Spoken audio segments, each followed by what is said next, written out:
వచ్చేంత వరకు పోరాడతాం. 42% రిజర్వేషన్ వచ్చేంత వరకు పోరాడతాం. బీసీలకు రాజ్యాధికారం వచ్చేంత వరకు.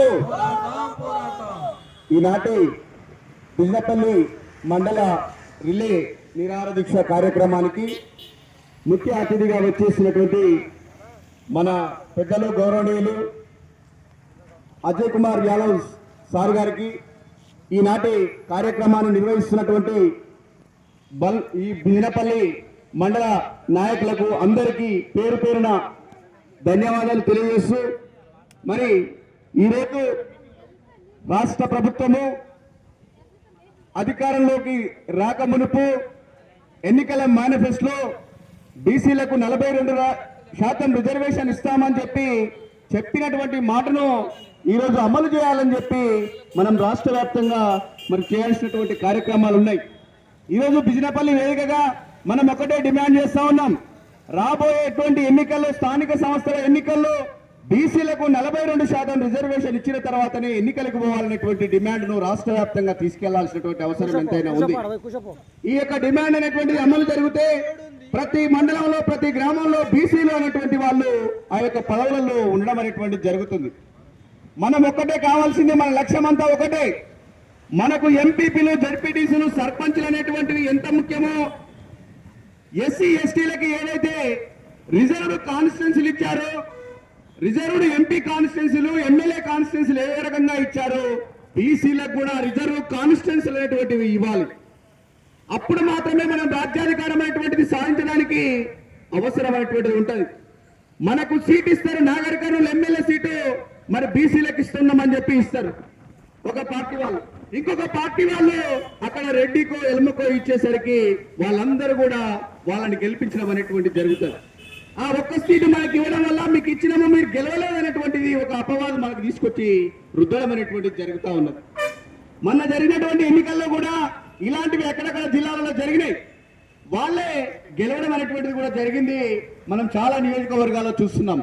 మన డిమాండ్ అంతా కూడా అదే, మాకు రిజర్వ్డ్ కాన్స్టిట్యున్సీలు కావాలి.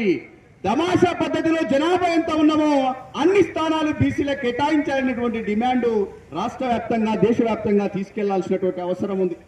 మన తాతలు మారలేదు, మన నాన్నలు మారలేదు, మనమైనా మారకపోతే మన పిల్లల భవిష్యత్తు మారదనేటువంటి విషయాన్ని ప్రతి ఒక్క నాయకుడు గ్రహించాలి. అప్పుడు మాత్రమే రాజ్యాధికారం వస్తుంది. రాజకీయ పార్టీలను పక్కన పెట్టండి, వాటిని అక్కడ వదిలేసి రావాలి.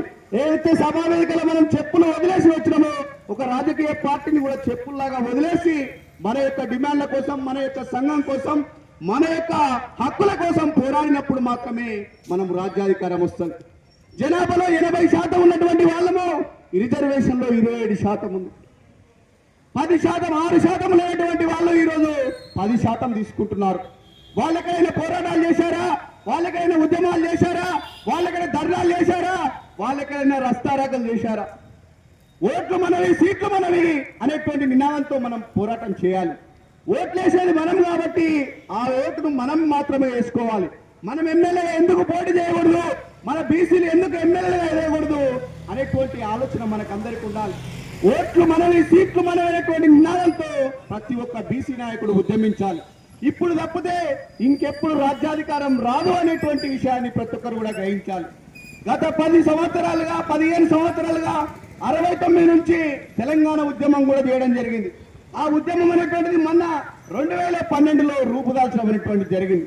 ఆ రకంగానే మనం బీసీ ఉద్యమాలు అనేటువంటివి చేయాలి. మరి బీపీ మండల్ కానీ, పూలే కానీ, అంబేద్కర్ కానీ వీళ్ళంతా కూడా ఒకటే, రాజ్యాధికారంతోనే మన యొక్క మార్పు అనేటువంటిది జరుగుతుంది. విద్య అనేటువంటిది ఎంత అవసరమో రాజ్యాధికారం కూడా అంతే అవసరం. చూడండి, ఒక గ్రామంలో ఒక సర్పంచ్ ఉంటే ఆ సర్పంచ్కి దగ్గరికి అందరూ వెళ్లాల్సినటువంటి అవసరం ఉంది.